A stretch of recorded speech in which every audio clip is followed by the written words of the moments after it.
I am Yeshua ben Emma, 69 years old, and I have served as a rabbi for over 45 years. Never in my life did I believe that Jesus was the Messiah.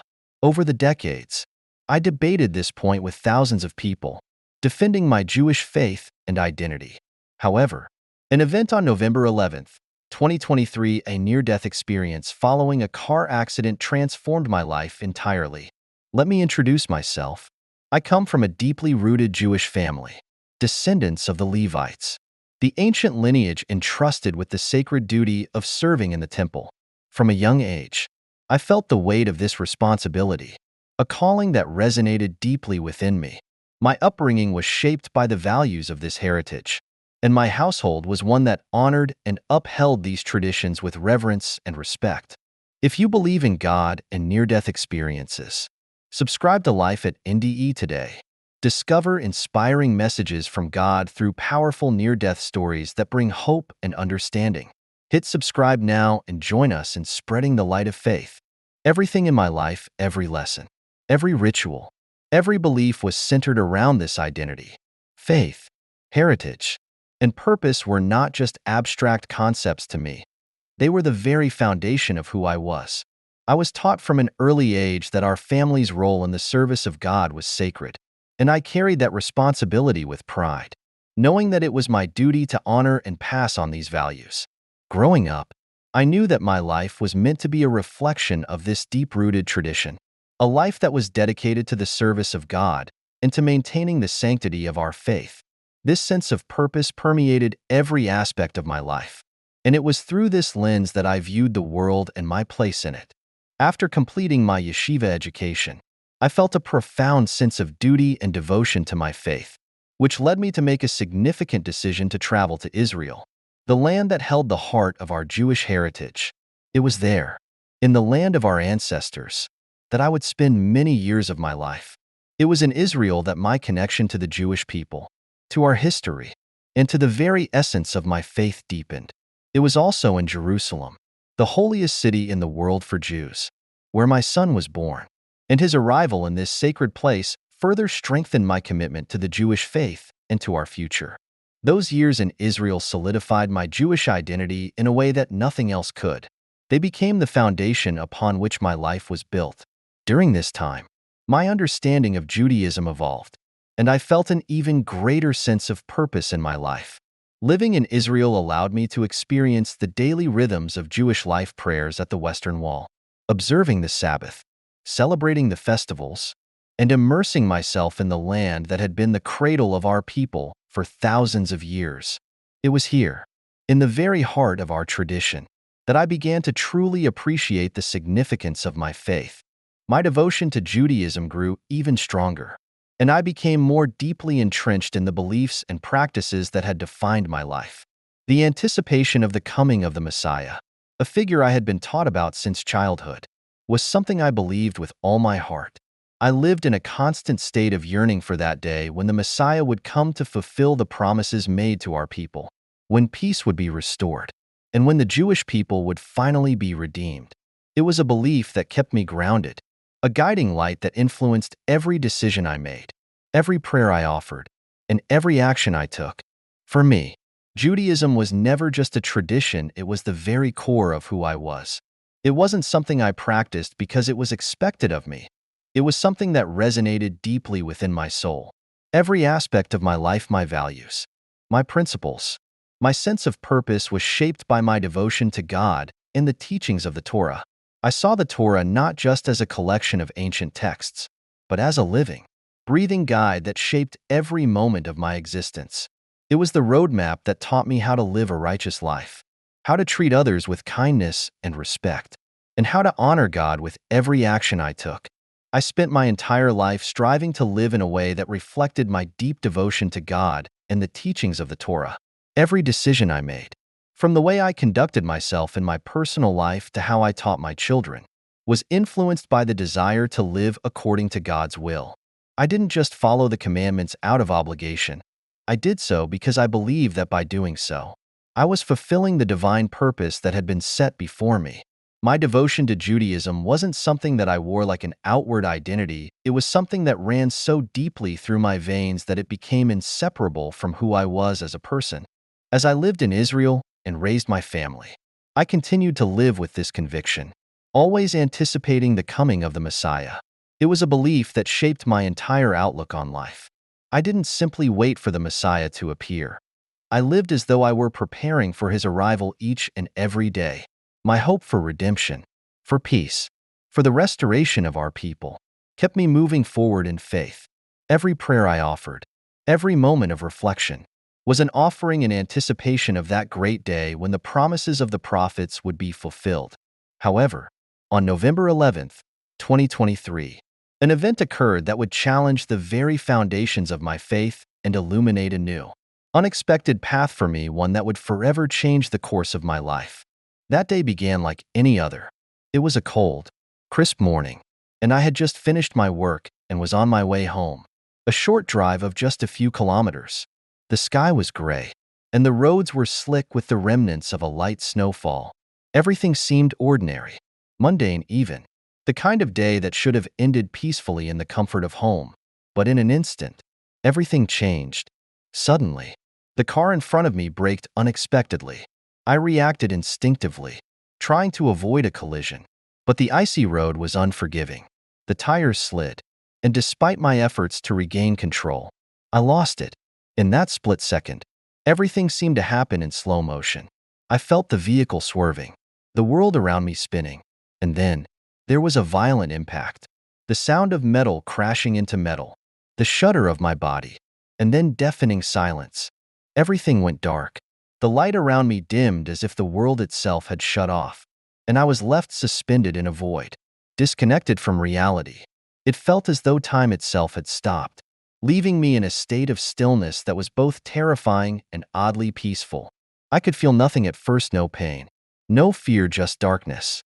When I regained awareness, I found myself in a completely unfamiliar place. At first, I thought I was dreaming, as the sensation of being somewhere other than where I had been felt too surreal to be real. But soon, I realized that this was no dream. The reality of the situation settled over me like a heavy fog. The air was thick, oppressive, and suffocating, making it difficult to breathe, as if the very atmosphere was pressing down on me. There was no light, only an overwhelming darkness that surrounded me from all sides. This darkness wasn't just the absence of light. It was something much deeper, much more oppressive. It felt tangible, like a force that wrapped itself around me, blocking every path and every escape. I could feel it closing in on me, a palpable presence that weighed on my spirit. The darkness wasn't cold. It was warm, stifling, and filled with an unbearable sense of despair and regret. The weight of past choices, unspoken words, and unresolved feelings seemed to hang in the air, suffocating me. It was as though the very space I was in had absorbed all the sorrow and guilt of my life, and now it surrounded me in a way that I couldn't escape. It was a darkness that wasn't just external. It reached deep into my soul, bringing every regret, every doubt, every fear to the surface. The overwhelming sense of failure, of being trapped in the consequences of my life, was almost too much to bear. I couldn't immediately understand where I was. My body felt disconnected from reality, as if I were floating in a strange limbo, unable to anchor myself to anything familiar. A deep confusion consumed me, and I struggled to make sense of my surroundings. The silence around me was overwhelming, an oppressive stillness that seemed to press against my ears, making it hard to think, to breathe. It was a silence that felt alive, suffocating in its intensity. But soon, the silence shattered. I began to hear wails, heartbreaking cries that pierced the air, carrying with them a depth of anguish I had never known. Alongside the cries, whispers filled the space, each one laced with anger, sorrow, and suffering. The voices were so full of pain, so raw, that they seemed to tear through the darkness, echoing endlessly. Each cry carried with it the weight of eternal torment, a deep, unrelenting suffering that could never be alleviated. As I listened to these voices, a cold, dreadful realization hit me like a storm. This was no ordinary place. This wasn't a dream or a figment of my imagination. No, this was a place of suffering, a reality of anguish beyond anything I had ever encountered or even imagined. It was a place where the torment was eternal, where regret, pain, and despair were woven into the very fabric of existence. It was a place that no religious text, no warning, could ever fully describe. It was far beyond the descriptions of hell I had heard in the past. This was a place of absolute and unrelenting suffering, a place where nothing and no one could escape the consequences of their actions. And it was here, in this place, that I now found myself, as I began to fall slowly, steadily, into what felt like an endless abyss. I saw shapes and forms materializing from the darkness. At first, they were blurry, indistinct shadows that seemed to shift and move. But as I descended further, they grew clearer, and what I saw was more horrifying than anything I had ever imagined.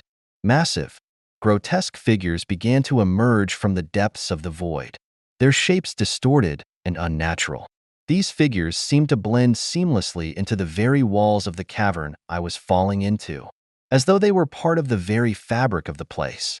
But as I looked closer, the horrifying truth became clear: the walls weren't made of stone, as I had first assumed. No, they were made of flesh, flesh that twisted and pulsed as though alive.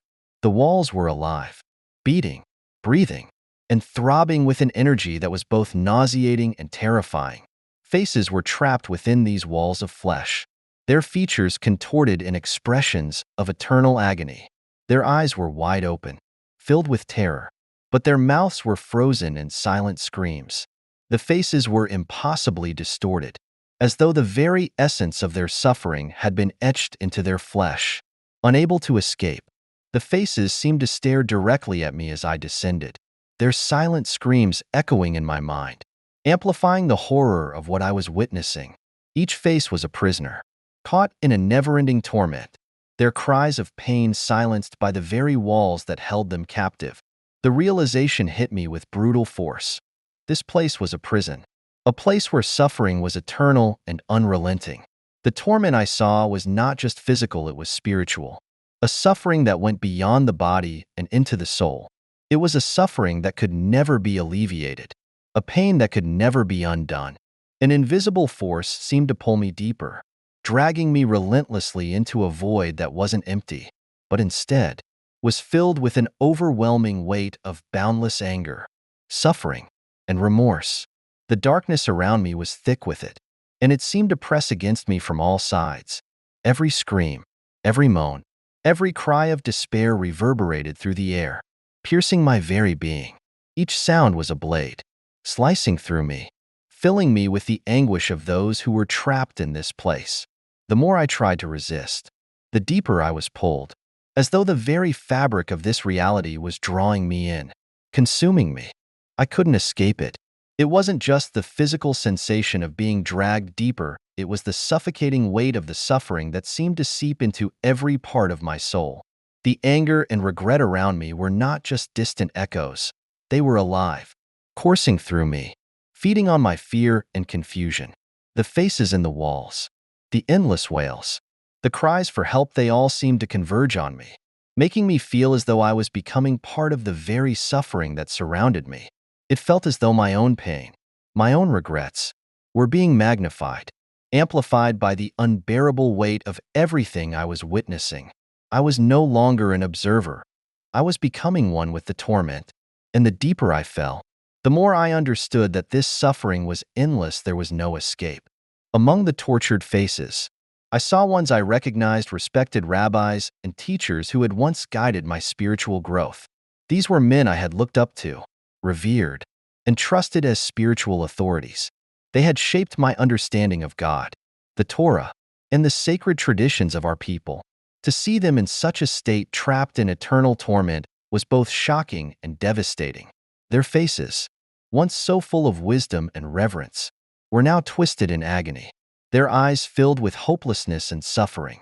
It was as though everything I had believed in had been upended, shattered by the very sight of these men who had once represented the pinnacle of righteousness, now bound in this unimaginable place of despair. The sight of their torment in this place hit me with a brutal force. If these were the men I had revered, the men I had believed to be the epitome of faith and righteousness, what hope was there for me? The question echoed in my mind, a haunting realization that shook me to my core. If they, who had dedicated their lives to serving God and guiding others, had ended up here, what chance did I have? What hope could I hold on to in a place so far removed from the light of truth and salvation?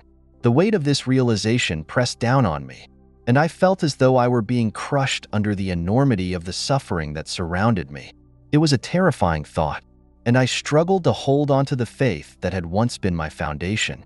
When my descent finally stopped, I could feel the gravity of my surroundings settle in with terrifying clarity. I stood in a vast, nightmarish landscape of fiery valleys, each one stretching endlessly before me. The flames twisted and roared, not like ordinary fire, but like living entities, their movements purposeful and alive with an energy of their own. They were wild, uncontrollable, hungry, crackling, and twisting with a ferocity that felt almost sentient. The fire didn't just burn.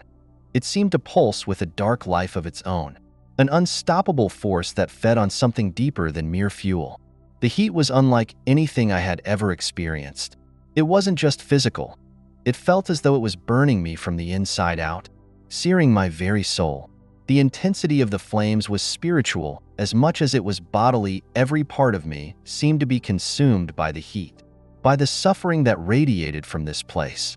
It was as though the fire wasn't just burning my skin but was penetrating deeper, reaching into the very core of my being, igniting every regret, every fear, every mistake I had ever made. It was a fire that didn't just scorch, it purged, painfully and relentlessly, as though it was trying to consume everything I was, reducing me to nothing. The landscape around me was devoid of mercy. The fiery valleys stretched in all directions, and no matter how far I looked, I could see no escape, no end to the torment. Every inch of the ground seemed to pulse with heat. Every corner seemed to harbor another form of suffering. The flames roared in my ears, drowning out everything else, drowning out my thoughts, my cries.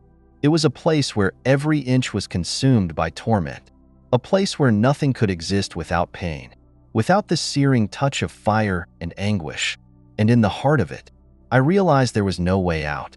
The valleys were teeming with shadowy figures, beings neither human nor animal. They writhed and contorted in agony, their forms distorted beyond recognition, reflecting the unimaginable pain of tormented souls. These figures moved in a twisted dance of despair, their bodies stretching and contracting, as though they were trapped in an eternal struggle against something far greater than themselves. Each one seemed to be in a constant state of suffering, bound to a fate they could not escape. Their screams filled the air, deafening in their intensity, each cry a raw manifestation of another layer of suffering and regret. The sound was a cacophony of torment voices that seemed to echo from the deepest corners of their souls, a haunting reminder of the agony that consumed them. These cries were not just noises. They were the very essence of the suffering these beings endured, a constant, relentless wail that reverberated through every part of this terrible place. It was a place of pure anguish, a place where all hope seemed lost, where the very air itself seemed thick with despair. There was no light, no comfort, no promise of relief. The suffering here was infinite, stretching on without end, a torment that consumed every living thing within its reach. It was a place where redemption had no meaning, where all cries for mercy were swallowed by the abyss. The darkness was not just a physical absence of light, it was a suffocating, all-encompassing force that overwhelmed everything. Here, in this horrifying reality, I understood that there was no escape, no redemption, only the endless echo of suffering. As I looked around, my eyes fell upon several prominent rabbis among the suffering. These were men I had long respected, men who had devoted their entire lives to God, men who had dedicated their existence to teaching and interpreting sacred texts, guiding others on the path of righteousness. I had revered them for their wisdom, their faith, and their commitment to the divine law. They were the very pillars of our faith, the ones who had shaped my understanding of what it meant to live a life devoted to God. Yet here they were, trapped, chained, and writhing in agony in the depths of hell. Their faces, once filled with wisdom and reverence, were now twisted in eternal suffering. The sight of them, reduced to this state of torment, shattered everything I had believed about righteousness, about faith, and about what it meant to be in favor with God. These men, who had led others in the pursuit of holiness, now found themselves imprisoned in this place of endless anguish. The shock and devastation that hit me were overwhelming. If these men, who had spent their lives in the service of God, who had taught me how to live according to His will, were here in this place, what did that mean for me? It made me question everything I had ever known about salvation and righteousness. I had always believed that devotion to the law, to the commandments, was the surest path to favor with God. But now, seeing these revered rabbis in this unimaginable state, I was forced to confront a harsh truth. Righteousness was not as simple as I had once thought. There had to be something more, something deeper, something I had failed to understand. The realization left me reeling, lost in a flood of doubt and fear, unsure of where my own path would lead. I was overcome with shock and disbelief. How could this be? These were the very men who had taught me how to interpret the sacred texts, who had shown me the way of God, guiding me through the complexities of faith and Scripture. They were the ones I had trusted to lead me toward righteousness, to show me the path that would bring me closer to the divine. And yet, here they were, trapped in this place of eternal suffering. The sight of their torment, the men I had revered, shattered everything I had once believed about faith, salvation, and divine favor. This was not just a crisis of faith, it was a revelation, one that struck me with such intensity that it shook me to my very core. I had spent my life believing that if I followed the rules, adhered to tradition, and performed the rituals, I would be in favor with God, that I would earn my place in His grace. But seeing these men, these righteous teachers, in such a state of despair made me question everything. It was as if the very foundation of my understanding had been cracked open, revealing a truth I had been blind to for all these years. I realized then that my understanding of righteousness, of salvation, and of the path to God had been incomplete, even flawed. It wasn't enough to simply follow the laws, to rely on tradition and ritual as a way to secure favor with God. There had to be something deeper, something more profound, that I had been missing. These men, revered for their knowledge and piety, were now suffering, and that told me that mere adherence to the rules wasn't the answer. There had to be a deeper connection, a deeper truth that went beyond religious practice and tradition, something I had failed to recognize until now. This realization was both humbling and terrifying. It was as if my entire understanding of faith had been upended, and I was left grasping for the answers to questions I had never thought to ask before. In the deepest, most suffocating depths of this torment, where every breath felt like a battle and every thought seemed weighed down by the crushing gravity of my own failures, I was finally forced to confront the raw and unrelenting truth that I had spent so long running from, ignoring, and desperately trying to suppress. The darkness around me, both external and internal, seemed to close in tighter, and I could no longer escape the painful realization that had been lurking in the recesses of my soul for years. For years, I had believed clung to the misguided notion that the path to salvation, redemption, or inner peace could be achieved solely through the rigid adherence to the old traditions, the practices that had been passed down through generations. I had been taught that these rituals, these laws, were the foundation of my connection to God and my place in His favor. I thought that by following these practices with unquestioning devotion, by maintaining the familiar structure and order of the beliefs I had inherited, I could somehow escape the despair that haunted me. I had convinced myself that salvation was something to be earned, a prize given to those who lived in strict obedience to the rituals, the rules, and the traditions that had always defined my life. I believed that by performing these external actions, by maintaining the outward form of righteousness, I could secure my place in God's grace. I thought that redemption was a reward, something I could achieve by simply following the prescribed way of life, by proving my worth through my actions and adherence to the rules. But now, as I stood in this place of suffering, surrounded by the eternal anguish of those who had once seemed righteous. The weight of my own misconceptions became undeniable. I understood, perhaps for the first time in my life, that salvation, peace, and redemption were not about external actions or blind obedience to tradition. They were about something far deeper, something more profound.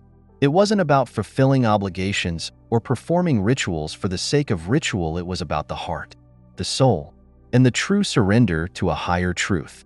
I had spent my life clinging to the belief that following the traditions would lead me to peace. But now, I saw that the path to salvation was not as simple as I had once thought. It was not about what I had done or failed to do. It was about opening myself to a deeper, more authentic connection to God, one that went beyond rituals and rules, beyond the surface of things. But now, in the crushing depths of my anguish, as every moment felt like a suffocating weight pressing down on my spirit, I was finally forced to reckon with the truth that had been lurking just beyond my awareness for so long, truth that I had avoided, resisted, and denied. The truth that now, in my brokenness, seemed impossible to ignore any longer. Salvation, I came to realize, if it was to be found at all, could not be derived from the mechanical, unquestioning repetition of rituals and traditions simply for tradition's sake. The path to true peace, to the liberation I so desperately sought, was not the simple, linear journey of following rules and customs as though they alone were a ticket to salvation. No, I now understood that such blind adherence to external practices, however sacred or well-intentioned, could never lead to the deep inner transformation I so craved. The path to salvation, I came to understand, was something far more profound, more elusive, and more intimate than I had ever imagined. It wasn't a road defined by the rigid structures of established beliefs, the comforting walls of well-worn rituals, or the security of long-held practices. All of these things, though important, were simply external markers, outward manifestations of something deeper, something I had failed to recognize for so long. What I had failed to understand was that the true journey of peace and healing was not external, it was internal. It was a journey into the very heart of who I was, into the parts of myself I had long ignored, rejected, or hidden away, the dark, uncomfortable, and often painful places I had been too afraid to face. It was a deep and unflinching willingness to confront that darkness within, to grapple with my own fears, doubts, and uncertainties, and to allow that confrontation to transform me. The path to salvation, I now realized, was not about perfect adherence to a set of laws or rituals. It was about a process of inner transformation, a personal awakening to a truth that transcended everything I had believed about faith, salvation, and God. This journey required me to dig deeper, to look beyond the surface, and to face the parts of myself I had been too afraid to acknowledge. I began to see, slowly and painfully, that salvation was not something to be earned through rigid adherence to external practices. It was not a reward for blind obedience or for performing rituals perfectly. Rather, it was the outcome of a profound, personal awakening, a deep and expansive transformation that could only come through a shift in consciousness. This shift wasn't simply intellectual, it was emotional, spiritual, and existential. It required me to let go of old ways of thinking and to release the false security I had clung to in my understanding of God, salvation, and my place in the world. I had to surrender the narrow confines of what I thought I knew and open myself to something far greater, something deeper, something more eternal, something unchanging that transcended my limited understanding. Until that moment, I had been blind to the deeper truth. I spent years searching for peace in things I could control, in structures, rituals, and steps I thought would earn redemption. But in the rawness of my suffering, I finally saw clearly. Salvation wasn't about external conformity. It was about an internal transformation, a connection to something far greater than my individual self, something eternal and unshakable. In that moment of revelation, I realized that my suffering had given me the rare opportunity to awaken to a truth that would change my life. Salvation couldn't be earned through rituals or obedience. It came through a profound shift in how I saw myself and the world. Through an inner awakening, The truth wasn't something to grasp or control. It was something to receive, something that emerged when I surrendered. In that surrender, I knew I had found the path to true healing, peace, and connection with the divine. If you believe in God and near-death experiences, subscribe to Life at NDE today. Discover inspiring messages from God through powerful near-death stories that bring hope and understanding. Hit subscribe now and join us in spreading the light of faith.